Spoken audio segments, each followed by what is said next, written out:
پہلا کلمہ جو ہے وہ اللہ نے سکھایا. اللہ کے رسول صلی اللہ علیہ وآلہ وسلم نے قرآن مجید کے اندر لکھا ہوا ہے لا الہ الا اللہ، پھر ایک جگہ پر لکھا ہوا ہے محمد رسول اللہ.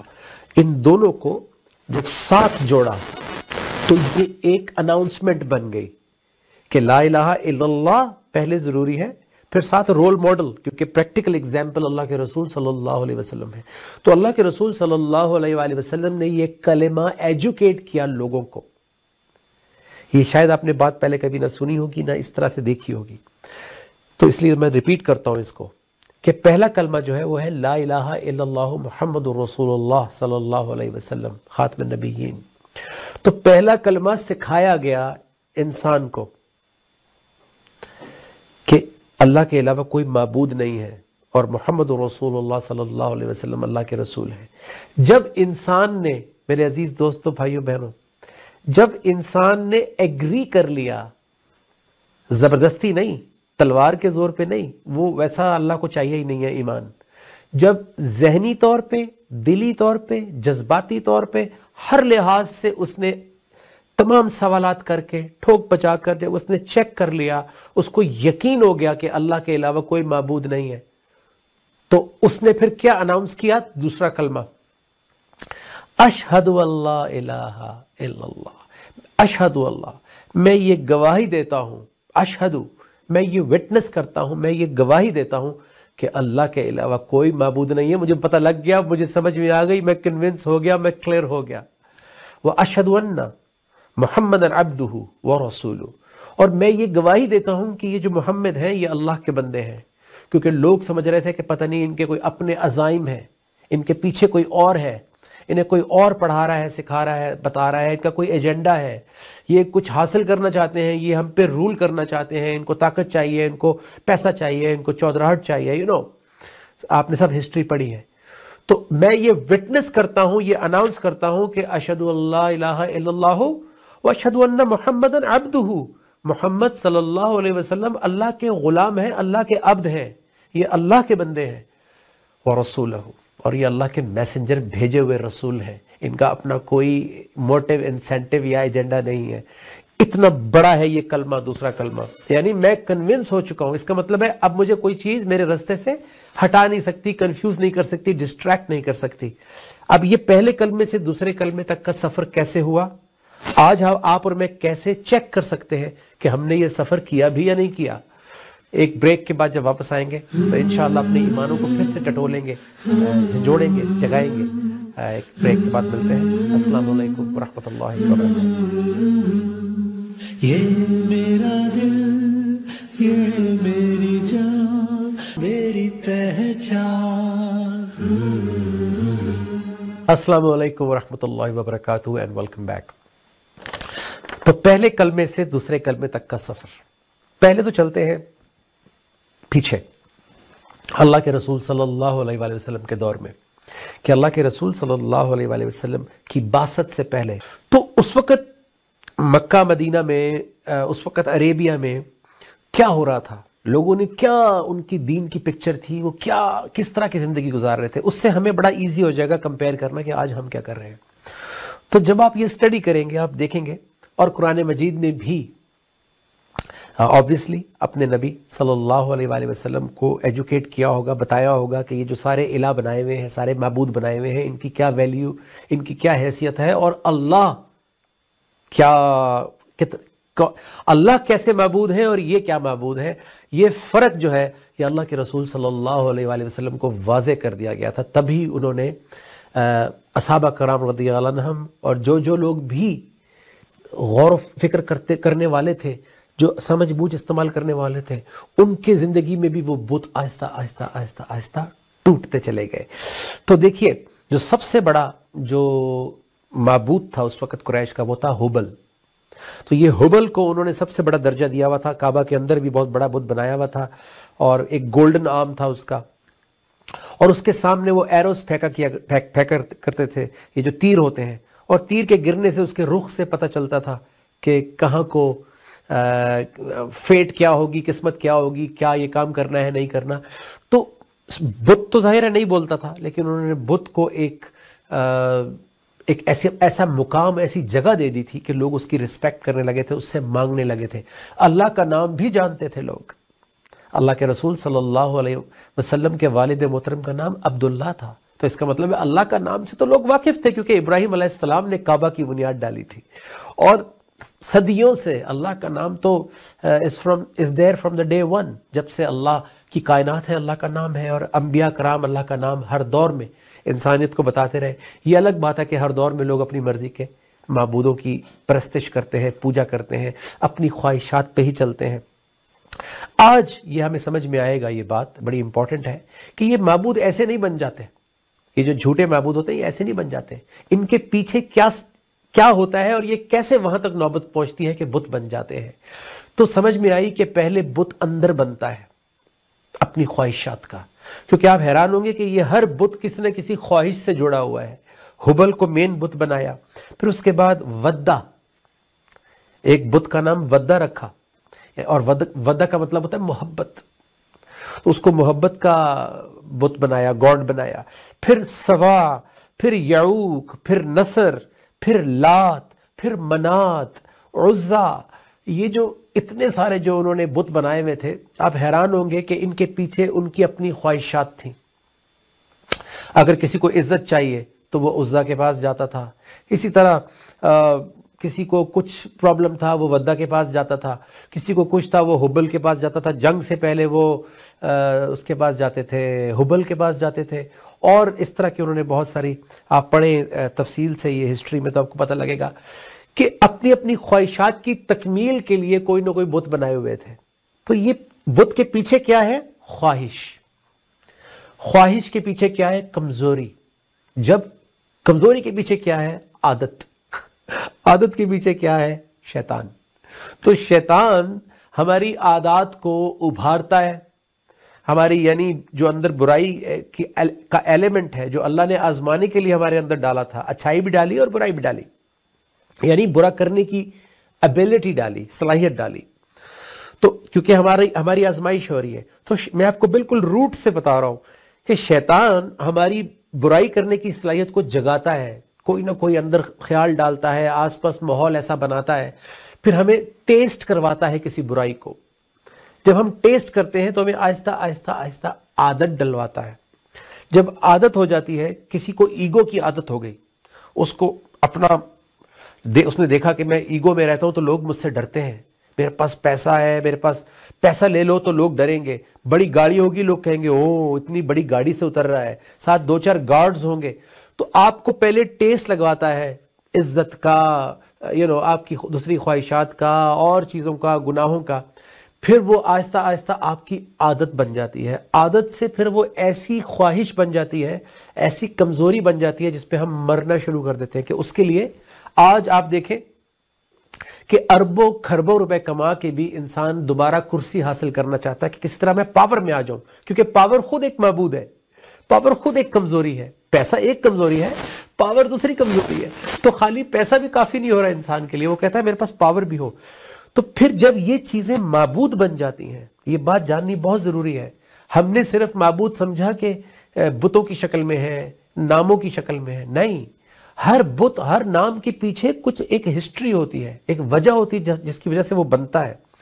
تو آپ کو سمجھ میں آئے گی جب آپ پڑھیں گے قرآن مجید کو، تفصیل سے پڑھیں گے کہ ہر دور میں انسان نے، موسیٰ علیہ السلام کی قوم نے بھی اپنی خواہشات، اپنے پیسہ، زیور، سونے سے کو ملا کر ایک بچڑا بنا لیا تھا، ایک گائے کی شکل کا بچڑا بنا لیا تھا، جس سے وہ اپنی خواہشات کو پورا کرنے کے لیے مانگنا شروع ہو گئے تھے. تو ہر دور میں لوگ جو ہے ان کو کوئی نہ کوئی بندہ، کوئی بابا، کوئی درخت، کوئی بت، اس طرح کی چیزیں. آپ گریکس کے ہاں جائیں گے، آپ کسی بھی کلچر کے اندر جائیں گے، میں اس کی ڈیٹیل میں نہیں جاؤں گا، آپ کو وہاں پہ ان کے حساب سے بڑے بڑے دیوتا اور گاڈز اور معبود ملیں گے. ان کے پیچھے کیا ہوتا ہے کہ انسان یہ چاہتا ہے کہ یہ والا جو ہے نا، اس سے میری بڑی دوستی ہے، اس کو میں بڑے بھیٹ بھی چڑھاتا ہوں، پیسے بھی دیتا ہوں، اس کو میں سیکریفائز بھی کرتا ہوں لا کے اس کے سامنے. تو یہ والا بت میری یہ والی خواہش پوری کرے گا ہی کرے گا. اس کے اوپر دودھ ڈالو تو یہ کھلاؤ، وہ کراؤ. تو